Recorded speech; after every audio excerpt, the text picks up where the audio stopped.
با فیض و با احسانش ماه رمضان آمد.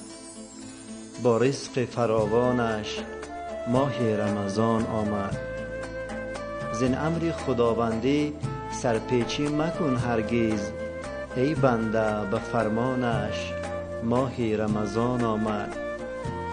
این روزه به ما فرض است، بر گردن ما قرض است، بر خلق مسلمانش ماه رمضان آمد.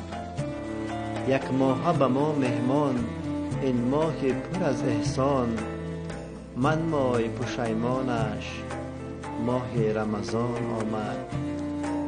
از تشنگی ترسانی و از گشنگی لرزانی، الله کند آسانش ماه رمضان آمد.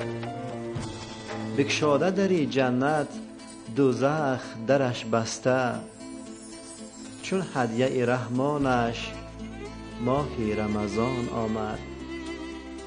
کهزاد چه خوشحال از آمدن این ماه، شاد از دل و از جانش ماه رمضان آمد. شاد از دل و از جانش ماه رمضان آمد. ماه شریف رمضان مبارک باد دوستان عزیز.